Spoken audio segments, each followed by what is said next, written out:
welcome back to the AWA 1990 project. I'm your host, Alex G, and with me, as always, is Matt Riley. What's going on tonight, Matt? I am excited, I'm jacked, I'm pumped. All right, man, I dig that. So, guys, on this episode, we're going to talk about pro wrestling free agency. Now, recently, Brock Lesnar has become a free agent, meaning he can go to any wrestling promotion he so desires. And that had me thinking, when it comes to AEW itself, for me, if they want to be considered a major league promotion, if they have aspirations of being the number one promotion in the world, every wrestler has to be on the table, regardless if they come from WWE or TNA or Ring of Honor or New Japan. Every wrestler should be on the table. Now, a lot of guys on the internet, and I love those guys, trust me, I never ever argue with those guys. They don't want WWE rejects. And I think that mentality is faulty to such a degree, which it can hamper growth in the future. Now, I'm not saying that they should be like TNA in the 2010s, where they take every wrestler from the WWE. Can't bring in anyone off the indies that may have a little bit of buzz, that may not work on a national scale. Right. Especially if you have no idea how to book them properly. So when it comes to that, it got me thinking, 1990, what if Hulk Hogan became a free agent? And that's going to be the premise of today's show. So the way I look at it, it's like this. All right, so we have WrestleMania 6. Everyone listening to the show should know the result of WrestleMania 6. It shouldn't be a spoiler. Hulk Hogan is defeated by the Ultimate Warrior, and he goes off to make Suburban Commando. But what if his contract was up for expiration, and instead of coming back to the WWF to feud with Earthquake, he decides, I'm going to test the waters of free agency and see what's out there and available for me. Now, for us, again, we're talking about spring summer for the AWA 1990 here. What would that look like? It would be a difficult thing to do, and I'll tell you why. Hulk Hogan is the biggest star in the planet, right? He's a much bigger star in 1990 than Brock Lesnar is in 2020. That's for sure. I think that's clear.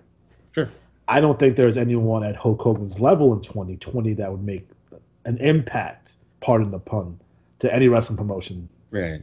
When it comes to ratings, pay-per-view buys, what have you, that Hulk Hogan would to any promotion. Now, we did see what he was able to deliver for WCW.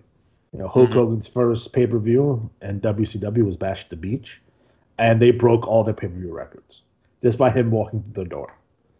Eventually they do become the number one rated wrestling program with WCW. Monday Night Nitro, Monday Night Wars begins, but it took a little time to get there for WCW, and WCW, to their credit, did what you're supposed to do. Now, if Michael Jordan became a free agent and he went to the New York Knicks or the Boston Celtics, the Lakers, you're going to change your team and the image and make it in the image of Michael Jordan. I think that's right. I think that's fair, right? Mm-hmm.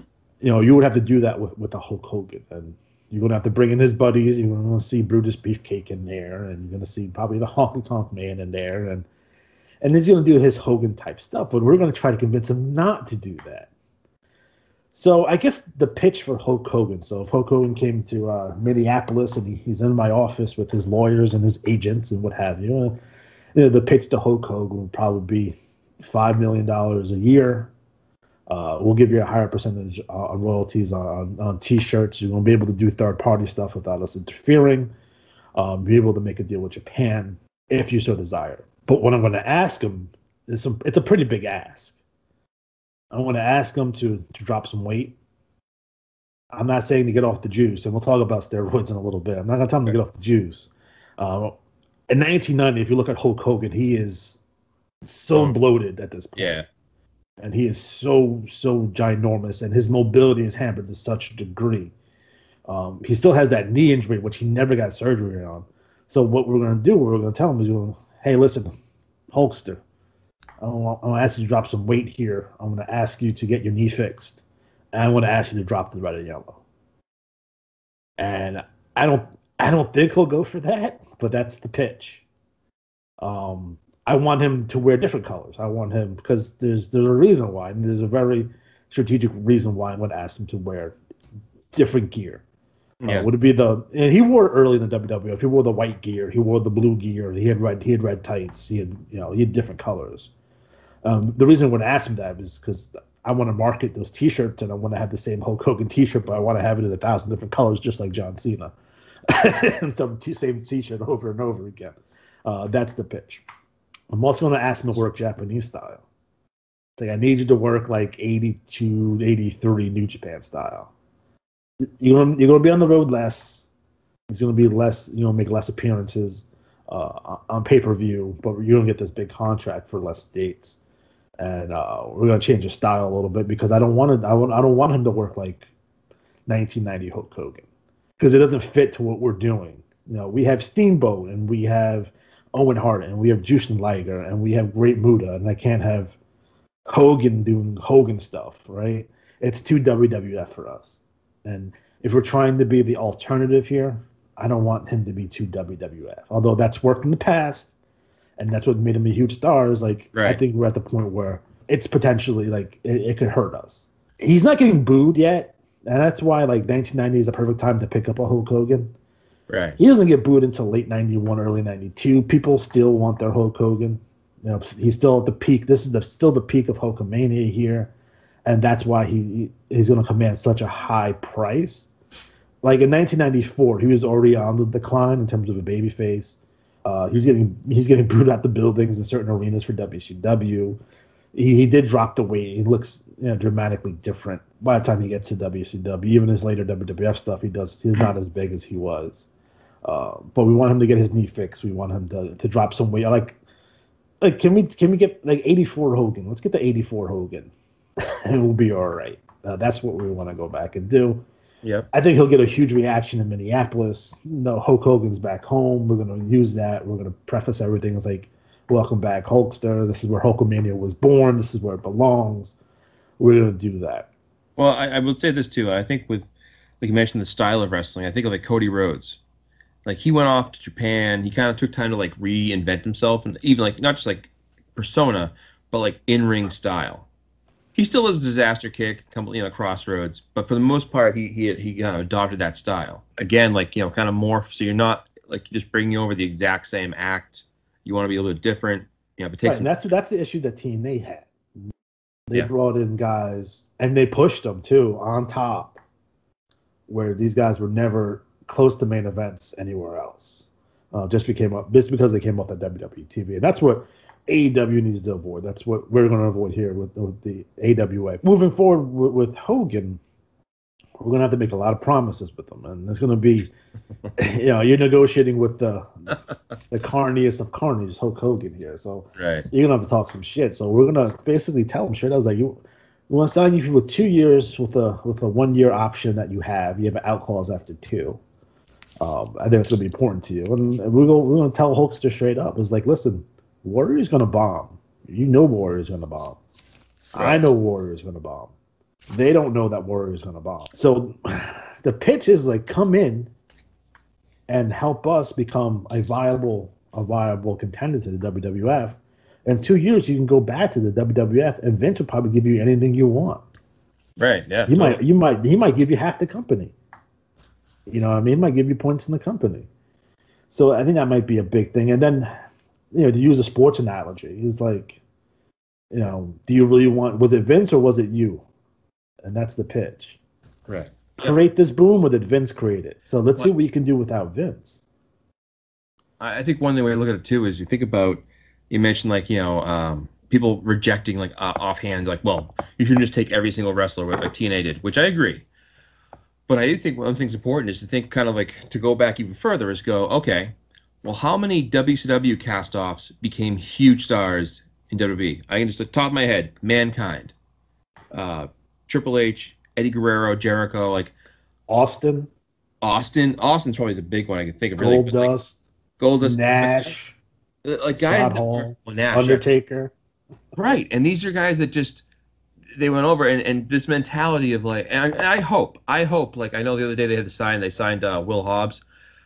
I hope we keep seeing progressive and different wrestlers. I think one of the things we get away from sometimes is, I was watching some CMLL the other day, and just every match starts becoming a mirror of the match before it. Like the same spots, the same, like same things. A couple of moves here and there different, but the move, jump out of the ring, cross the ring, jump out, tope, boom, boom, boom. It's like, well, we saw that earlier, and I think, one of the things that makes certain wrestlers so much fun, like when Jake Roberts did the DDT, you got thrilled, or if the people's elbow, like there's moves that are particularly that wrestler's move only. Right. I think you need more of that because it makes it more special when that move hits. So conversely, some of the stars, like I'm trying to think of like you mentioned Brock Lesnar, he's the big name up there, and I know theoretically John Cena's out there, but he's never going anywhere. But who else? That would be the one. That would be the one. Like, do you make a play for Rock? If I'm Tony Khan, I get permission to have $100 contract, and I say, give me $100 million to sign 3 people, and like make a sweetheart. Like I'm going to give you $30 million for 6 months' work. Right. Like because what you want to do is you want to strike while the iron's hot, and while you do that, you build the shit out of everybody else around them. Right. Use them to like have the huge title match, or have a big match. That like let's say somebody's talking. You have to deliver when you have the eyes, and that's something that TNA didn't do. When TNA went to that Monday night when they had Hogan and Bischoff, they had eyes and they fucking dropped the ball. Right. So when you have the eyes, you have to be ready to go. So it's like, even if you get Brock, say they sign Brock Lesnar, does he move the needle enough in terms of ratings? Probably not to justify the money he would want. Would he move enough merchandise to justify that? No. Yeah. You want to go back to your fans and be able to say, hey, listen, we signed, you have to make the offer because it just embarrasses you in front of your friends, like in front of your fans, that you're not serious about being the number 1 promotion in the world, and that's going to hurt you. Yeah, I agree. I think you have to show the effort is there, even if the offer falls flat. But I think with Lesnar particularly, he's not going to bring you the entertainment top dollar. He's bringing you the sports athlete top dollar. And if that's not the direction they're going to go anyways, you don't have to really, like, they have Jack Hager. But that's not, that's his niche. I think if you're going to bring someone like The Rock or John Cena, someone who's a star name, and again, you have to convince the rest of the roster, look, we're going to do this because we want to get on the next level. And what we have here now is great. We have a lot of good.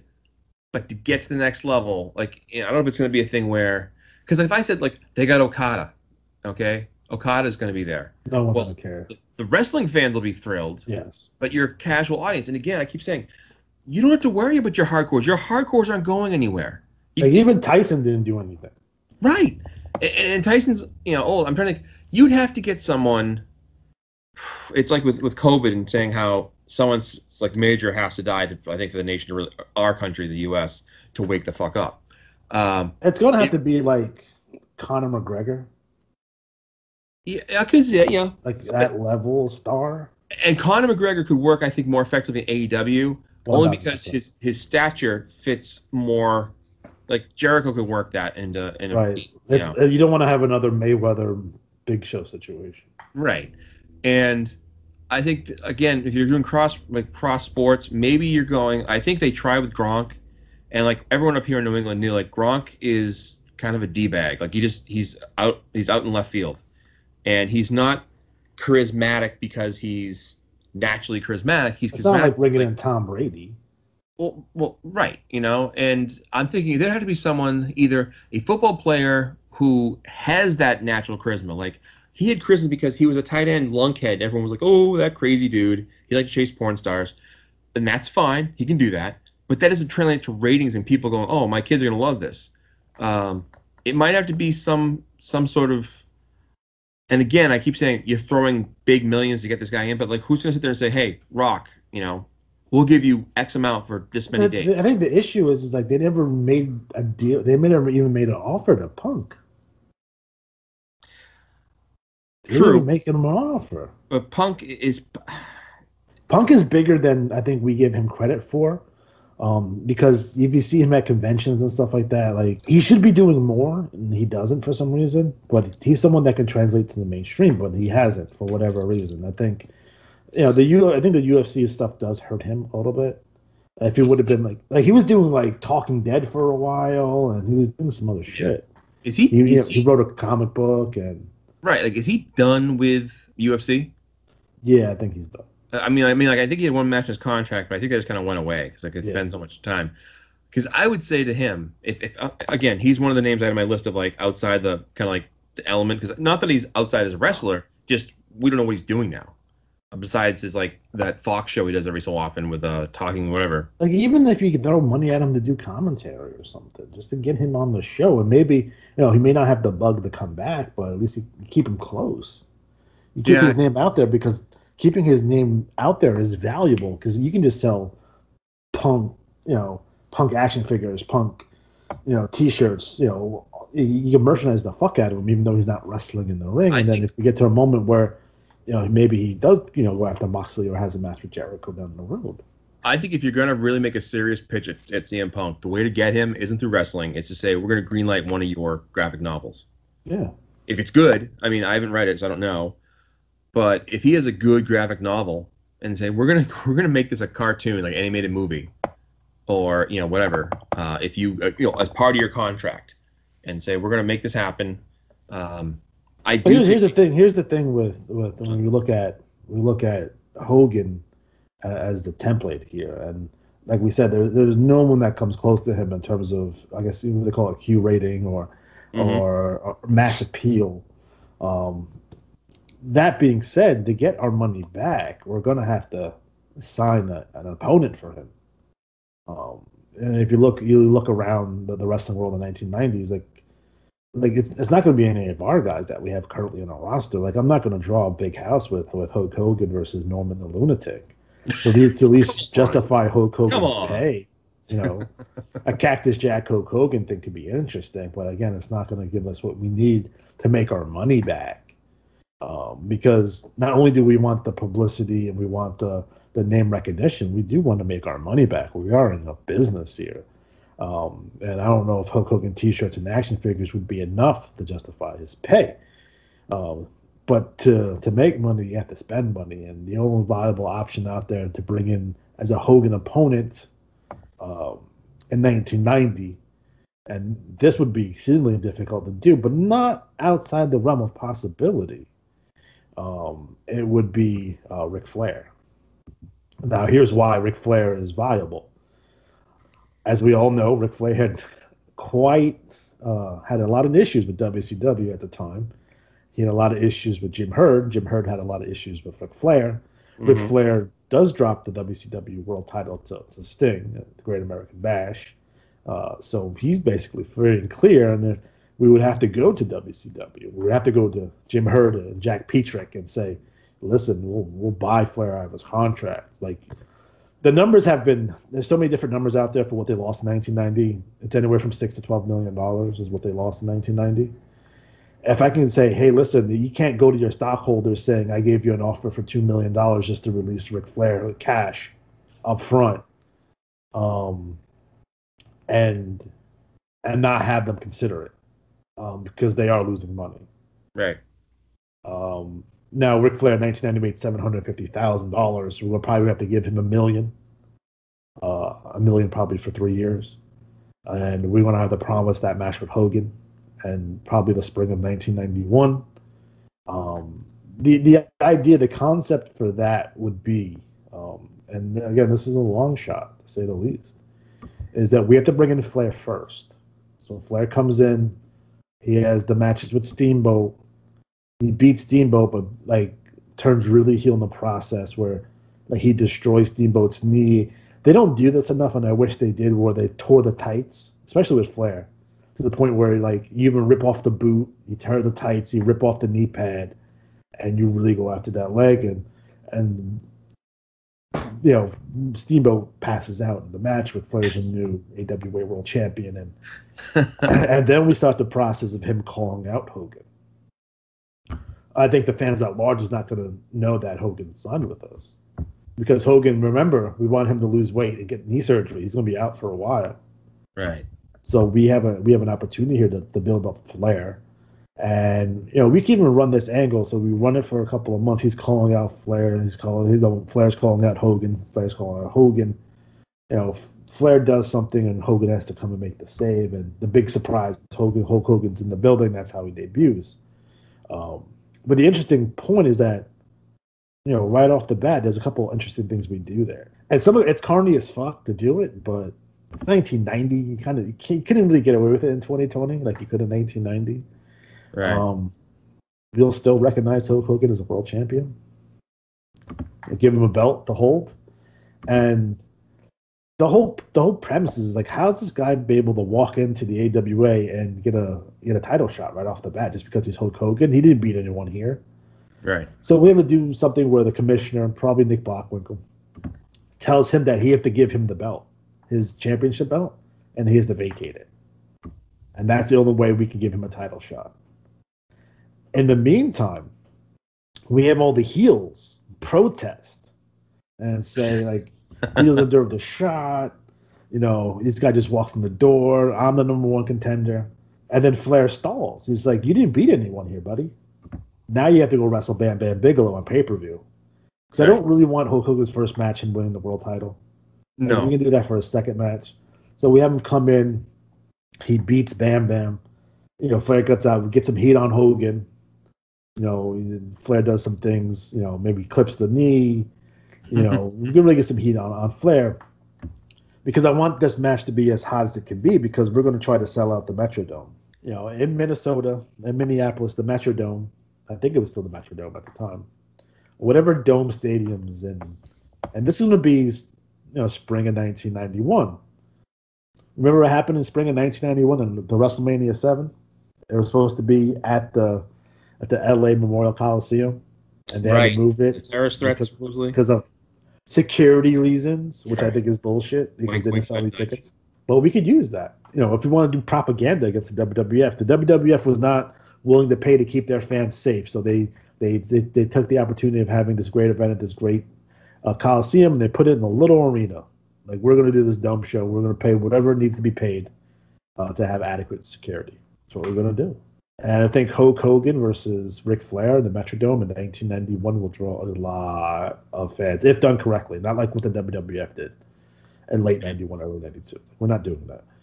It's going to be, and Hogan's going to get the win here, but I don't want Hogan winning with the leg drop. We'll do something where he throws Flair into the turnbuckles. He does the upside down spot, runs across the apron, jumps off, and Hulk Hogan power slams him. He does the crossbody rock block. Hogan catches him, power slams him 1, 2, 3. Because it's sudden enough, and it's not the Hulk Hogan formula that we want to kind of stay away from. In addition to that, I want to do Hogan and Flair at the Tokyo Dome, and I want to sell that match to New Japan to get some of our money back, because we're spending a whole lot of it. Yes.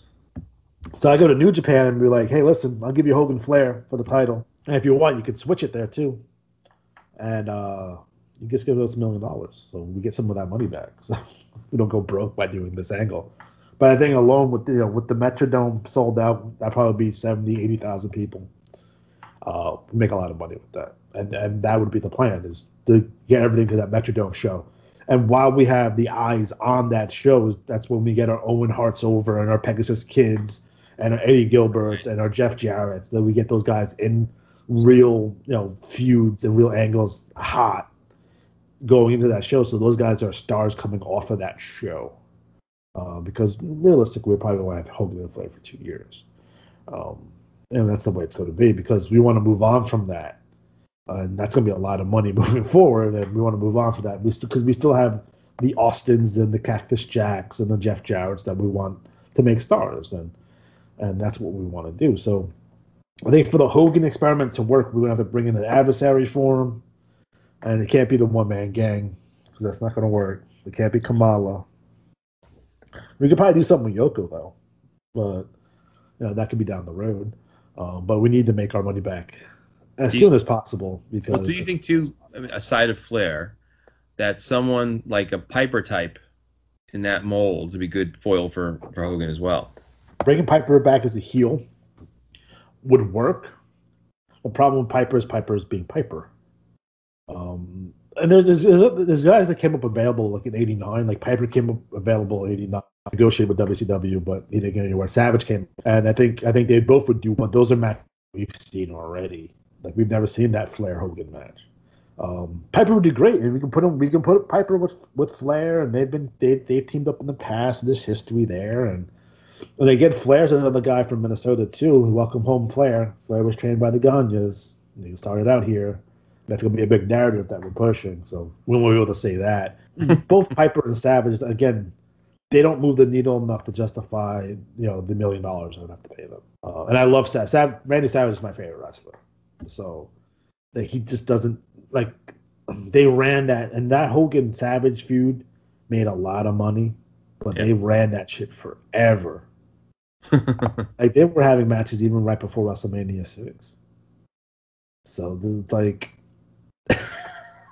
how much more do you want to run this? Especially if they were coming off of that and they were going to redo it, like coming off of their TV. That would be rough. Now bringing them separately, like I would love to bring in if like we didn't get Hogan or Flair, we bring in Piper.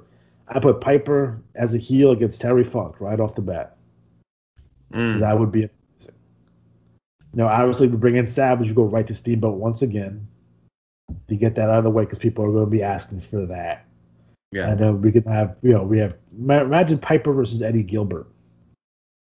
Savage versus Eddie Gilbert or Savage versus Cactus Jack. Like those are real interesting things we could do with them.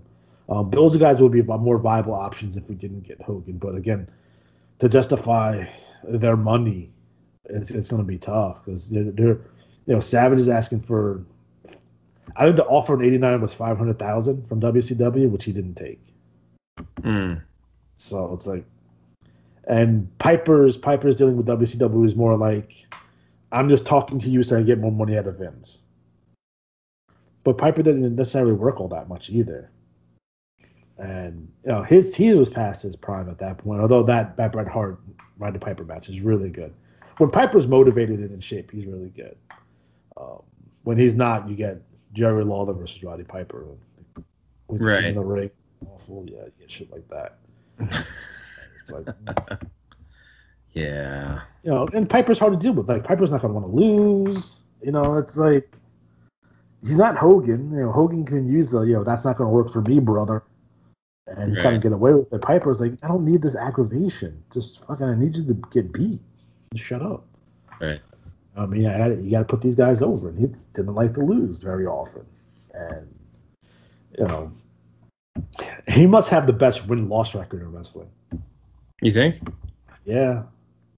And like, if someone actually sat down and took the wins and losses, it's not like Piper lost a whole heck of a lot. Maybe some of these maybe the later WWF and WCW stuff, maybe he did a little bit more jobs, but motherfucker didn't lose from let's say like 84 to fucking like 92. He was never pinned. So that's gonna be hard to justify. Is he as big as as a movie star? Is he bigger than Jesse Ventura as a movie star?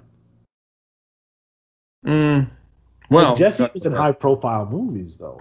Minor parts, but higher-profile movies. Predator is a big deal, and so was Running Man. And he was a Demolition Man too. Piper did They Live, but then he was in a bunch of straight-to-video movies. Yeah, we can debate that in the Ventura special.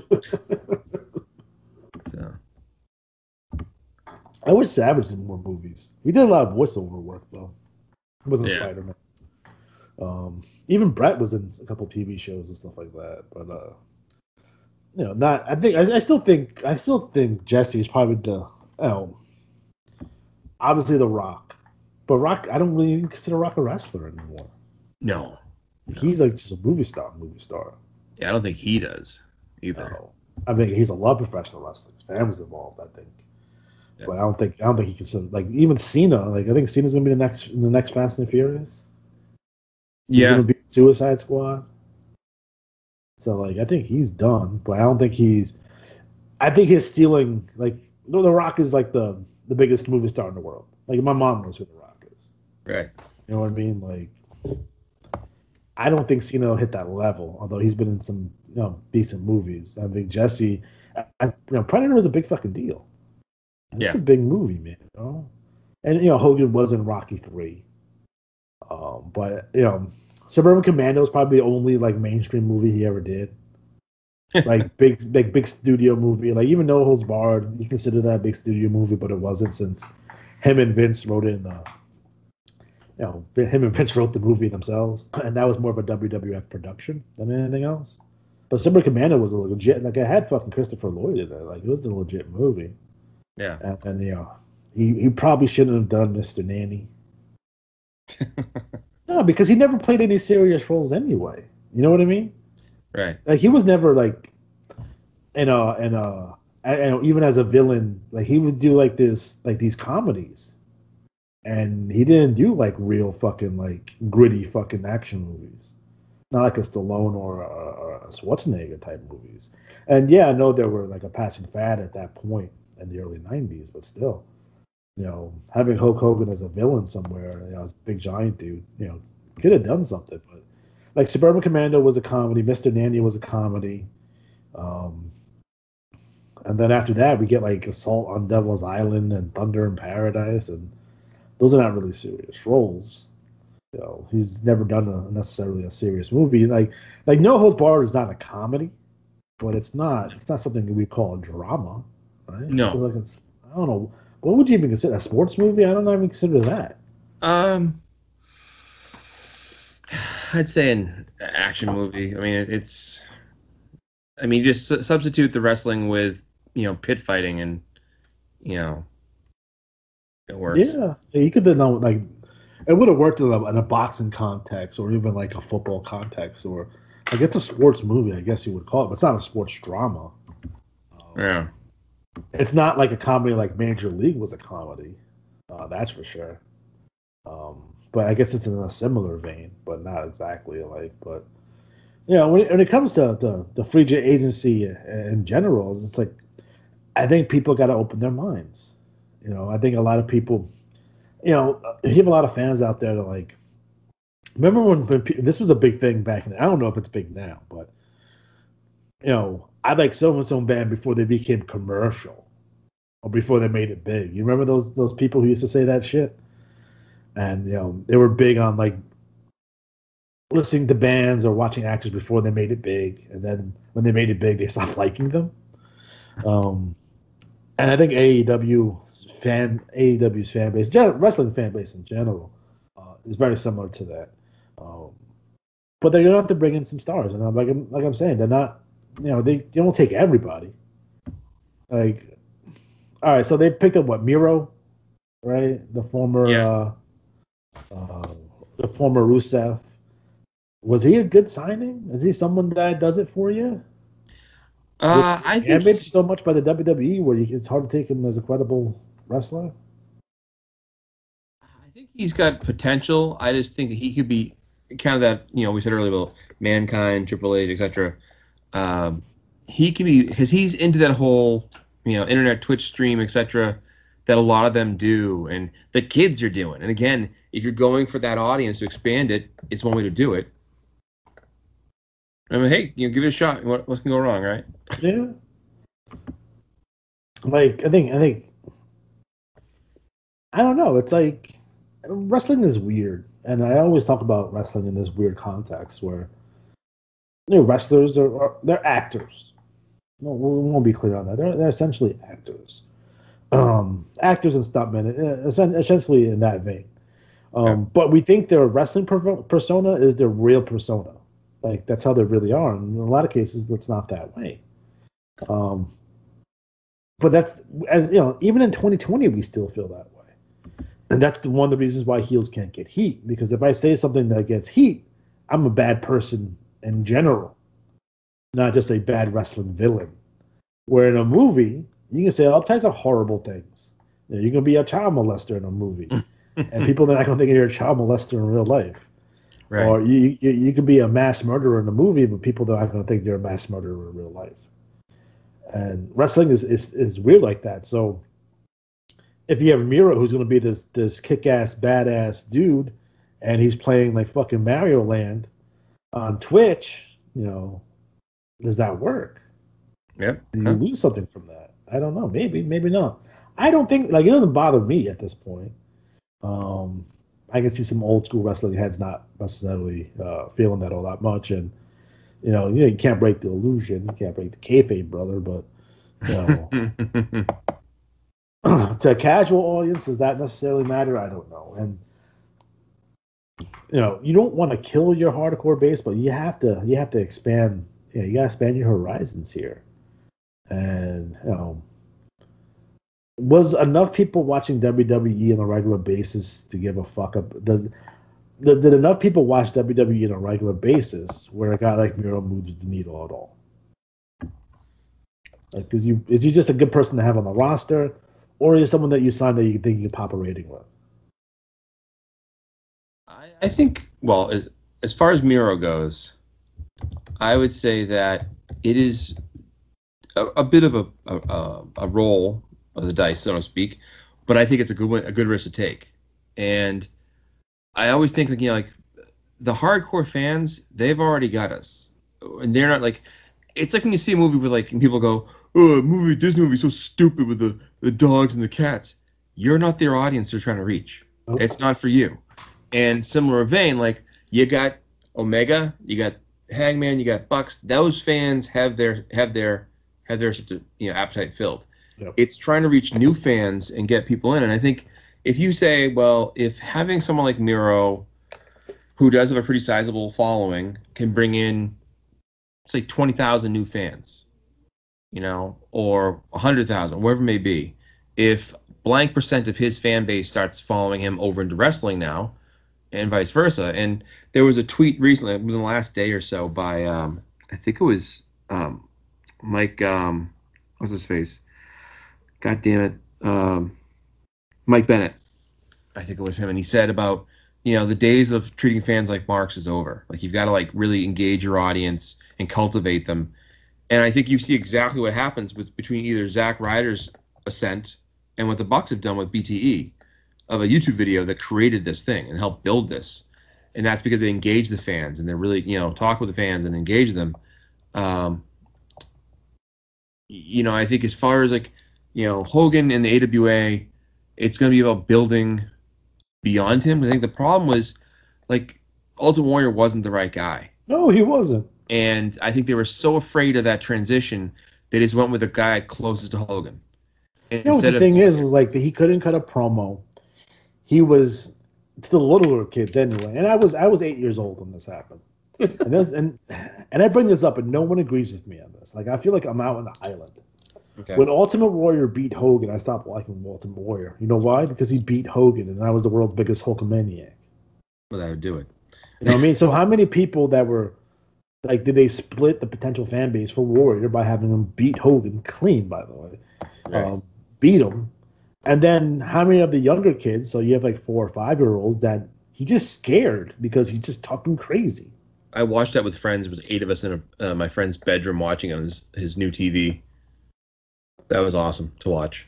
He moved. I always said it. He moved. It was a hell of a match, and they did business, but Warrior, and a lot of it, some of it's Warrior's fault, and some of it's not. I think they didn't know how to market Warrior. Number one, they tried to take away the things that we liked about Warrior. They do this with a lot of champions. Remember, he stopped wearing the full face paint, and he had the little Warrior symbol on his cheek. Yeah. And the whole Amanda Ultimate Warrior thing, and being in the Phil Collins video, they tried to humanize this guy, and it didn't work. And by the end of his run, he is the sixth man in a 6-man feud with Demolition and the Legion of Doom. Yeah. Then he has the match with Slaughter, and that's it. We're off the races. That's it. It's over. Yeah. Sting had a similar problem, but not the same problem. Sting's problem is that they had to turn Luger because Sting got hurt, and they didn't want to turn Luger back right away. So they left Sting with no opponents moving forward, so they have to go with the Black Scorpion. Yeah. Which was a mistake. At that point, to be completely honest, I would try to offer Stan Hansen the world to get him in there to wrestle Sting. You know what I mean? But they had the match with Sid at Halloween Havoc, and then you had the Black Scorpion, and then his reign was done. He didn't do any business, unfortunately, and I don't think it was Sting's fault. I think they're really banking on that Sting Luger match for Starrcade, and they weren't going to get it. So. It's a shame. It's God damn it. I blame Wahoo McDaniel. He's the one that pulled Sting off the cage and he blew out his knee. Really? Yeah. Dickbag. So it's oh, shit. So like you have like it's interesting. In 1990, you have the guys that are supposed to take you into the 90s, the Ultimate Warrior and Sting, and they both kind of flop the first time out. And you have to go back to their 80s stars of Hulk Hogan and Ric Flair. And I still think in 1990 they weren't ready to give up on Hulk Hogan yet. I think it was too soon, to be completely honest. Like by the time we get into 92, then we start having like major issues and people are starting to boo Hogan. And Right. if you watch like the Royal Rumble where he gets eliminated and they fucking cheer, like now we starting having issues. Yeah. But I still think it was too early and and the sad part about it, when it became time to fucking move on, Vince didn't want to move on from him. So you end up with the whole WrestleMania 9 debacle. You know what I think about too a lot of the time is in some ways, like with NFL coaches, right? Like especially on the Patriots, you had the goobery, rah-rah coach, and then they went to this disciplinarian. Then they went to a goofy rah-rah coach, and then a disciplinarian in Belichick. But a lot of these teams do that because the players are so used to it. And I always think fans, it's not bad to give them a different taste, a different feel.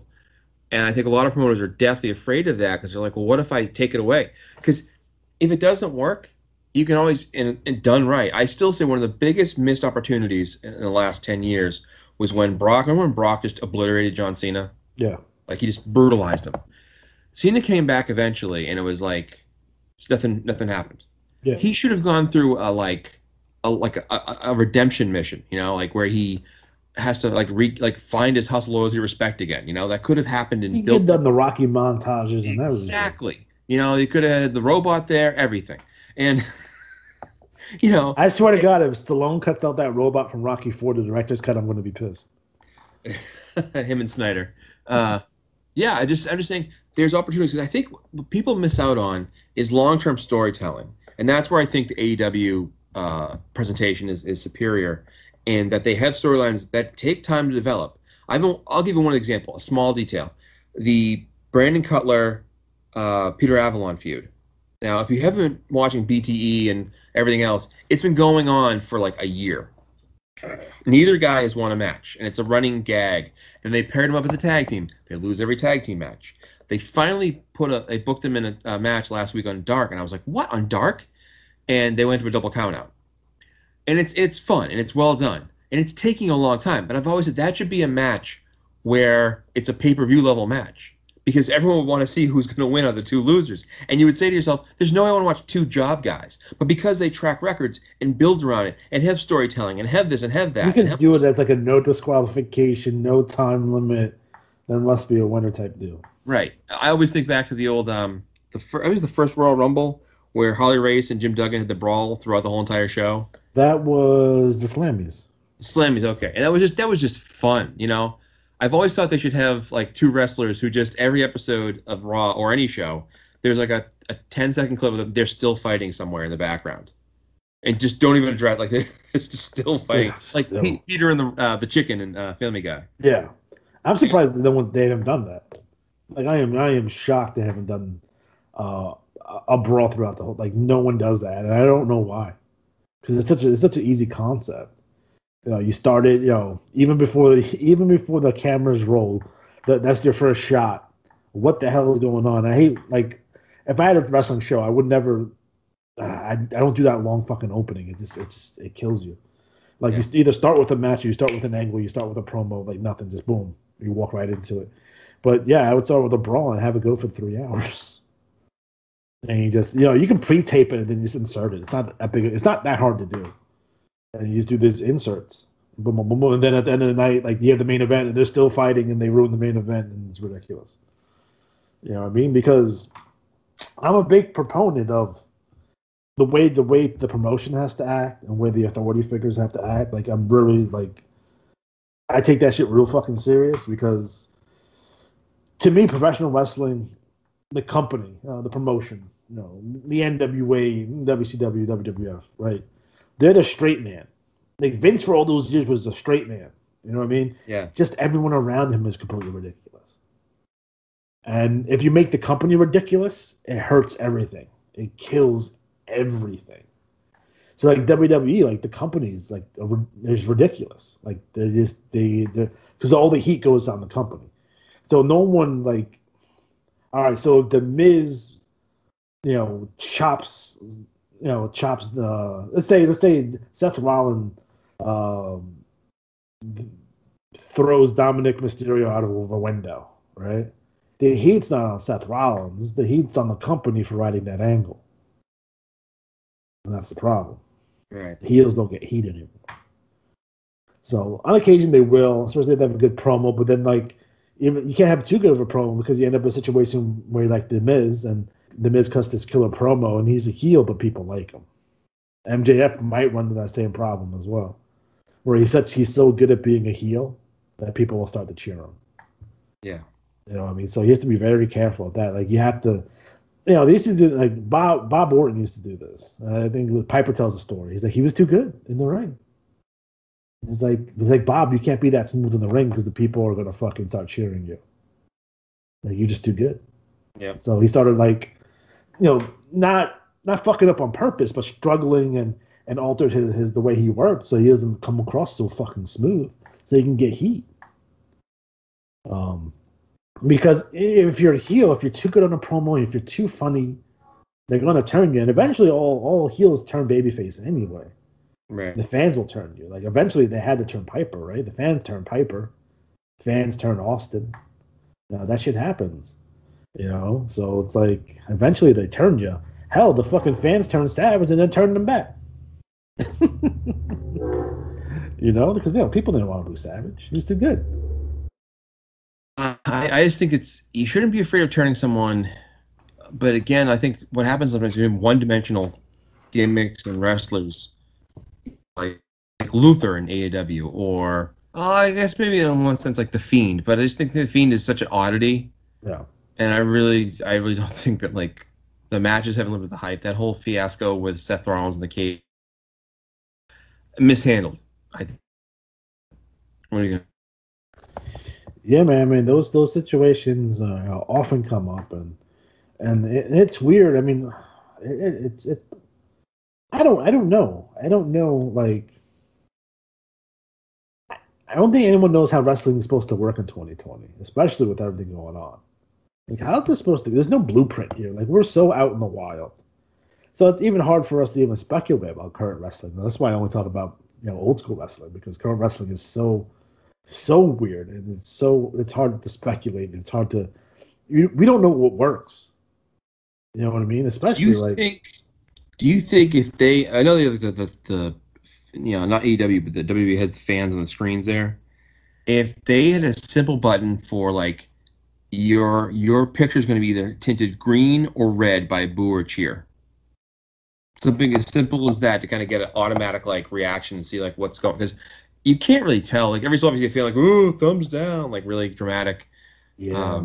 I just think if a heel wrestler turned on somebody and the whole entire lights went red, that'd be kind of a cool effect. Or it's a hell of an idea, and I think that's probably something they should actually adopt. It's like because you're not getting reactions the way you normally would, so it's hard to even gauge if something's working or not. Right. And the ratings are the way they are, so that doesn't really tell you anything because there's enough people hate watching the product as it is, just to make fun of it. Now I only follow Raw on Twitter. In GIF form. That's the way I follow Raw. I don't watch AEW at the moment. They haven't done enough to draw me in, but that's a personal thing. I'm not saying the product is bad. I'm just saying it's probably not for me at this point. So I don't necessarily watch wrestling to hate it. Instead, I'll do something like I'll watch All Wrestling Challenge from 1989. Instead, that's what I do. That's fine. That's all right. Oh, I love that shit. And like it's so weird. And a couple things I want to talk. I watched fucking Wrestling Challenge. Like I legitimately, like that's a real thing. I sat there and watched every episode of Challenge from 1989. And a couple things that really stand out to me is the buildings they used and the way they shot those buildings for Superstars and Challenge made them look fucking enormous. And like, there's no way those arenas are like 30,000 people. You know what I mean? Like those those arenas look enormous, and they do these long shots when some of the wrestlers are coming out. So they do this shot like all the way from the fucking ceiling, So you see the whole crowd and you see the wrestler coming out, and it just looks like it's so many people. I'm like, that's probably only like 10,000 people in reality. It has to be. But they sat him right. I But always it looks fucking fantastic. It looks so huge. yeah. And the fact that like nothing happens on just episodes. Like, there's episodes where like there's nothing going on. So it's actually like if you want like to relax, you had a hard day from work, or the kids are stressing you out, and your wife's stressing you out, go back and watch like Superstars. It's the most relaxing show on the fucking planet because like you're not on edge. It's not like something happens every 30 seconds. It's very methodical. Everything is very laid out, and they recap everything. So if you miss it the first time, they're going to show it like another 94 times. Like, don't worry, you're not going to miss anything. And the feuds play out off like the feuds are like 6, 8, 10, 12 weeks long. Yeah. And they take forever to get to point A to point B, and everything is so plotted out and slow. It makes it actually really like I just recommend it to anyone who likes wrestling. Just watch like Wrestling Challenge.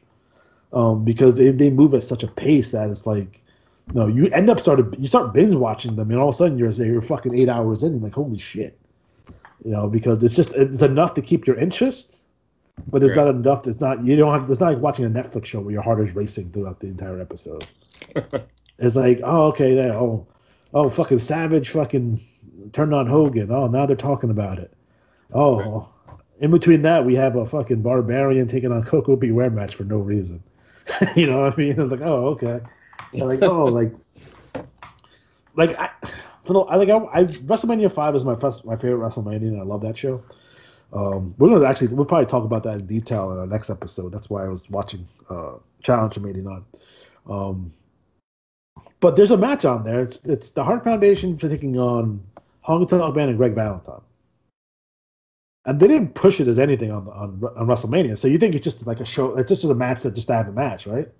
Like, no, they did angles for this shit fucking leading up. Fucking Honky hit fucking Brett with the guitar. They split them up and had singles matches leading up to the show. And one of the things they don't do anymore, and I'm glad they don't, but at the time it was hilarious, they would have debates like on the Go Home show. So the Go Home show for WrestleMania 5, they had like debates, like face-to-face debates. So they had debates with, like, who was it? It was DiBiase and Brutus, and you had debates with the Hart Foundation and Honky and Valentine. You had debate with the Red Rooster and Bobby Heenan. You had Hogan and Savage, but the Savage didn't come out because Savage is being Savage. So he didn't come out, so it's just Hogan talking shit by himself. But they had like all these debates and stuff. It was really like weird, and they did it a bunch of times. Like they did it like on a couple years in a row. Like they had one with Dino Bravo and Ronnie Garvin for no reason. Like it's weird. But yeah, it's still an interesting thing to look at. So yeah, I highly recommend just like, even I was watching a couple episodes from like 93, 94, 95. Like Raw's already a thing, but they're still having superstars. And they're still doing interesting things on that show, although it's no longer the age show. But that being said, I did want to take some time out to preview our next video game review. And I think we have to preview it because I think it's really important. It's going to be a milestone event, I think. And we're going to take a look at Jesse Ventura's Wrestling Superstars. And that's for the Sega Genesis. Now, this game was unreleased. And I have a physical copy of the game because I found an enterprising young man on eBay who will take unreleased games, ROMs, and put them on cartridges and put a label on them and have a case. So I have the whole game. So we're going to take a deep dive into that. And it's not so much the video game itself because it's just Thunder Pro, which it's the game that eventually became Thunder Pro. So that was a Japanese-only game for the Mega Drive. It's really interesting, and I think it goes head-to-head with what's going on right now with wrestlers on TikTok and on Cameo, and how the WWF doesn't want to do third-party stuff. And this is something that's been going back basically since the inception of the WWF. Slaughter left because of that reason the first time. Orndorff had issues. Bundy had issues doing third-party stuff, like especially because he was the spokesman for like Tandy Computers or some shit. You know what I mean? Like Orndorff had his sports cream. You know what I mean? And the WWF wasn't necessarily happy with that. So especially unapproved third-party stuff, they always had issues with. This is nothing new. And but it's something that has come to the head and gained some political attention as of late. And professional wrestlers should not be independent contractors at this point. There's no way that they're independent contractors. There's no way they're 1099s, and there's no way that they shouldn't be. They should have health benefits. They should be a wrestlers union. There is one in Mexico, by the way, so it does exist. It's the real thing. It's not like something that doesn't exist. At the very least, they should be involved in some like SAG or one of those things, and they should have they should have these benefits, and they don't, and that's kind of fucked up. But like we'll get into that. Like we're really going to deep dive into all that on that episode of Retro Wrestling Games Presents. Matt, you guys any thoughts on that? Oh, I'm looking. I've done a lot of little research too, so I'm looking forward to it. And I think it's an important thing to break what's going on right now in the world of wrestling too. Yeah, 1,000%. It's the thing that Jesse quit over this. He went to Vince, and Vince is like, "We have a deal with Nintendo." Vince, you don't have a deal with Nintendo. You have a deal with LJN. Right. And we'll go into deep dive on Sega Genesis and how with their launch of the Sega Genesis, they were big on getting these celebrity endorsements and these licensed names for their video games. So there's a Tommy Lasorda baseball. There's a Mario Andretti racing. There's James Buster Douglas boxing. Pat Riley basketball, and Jesse Ventura's wrestling would have fit right in. Totally. Yeah, 1,000%. All right, guys, so we are officially out of time. So for Matt Riley, I'm Alex G. Have a good night.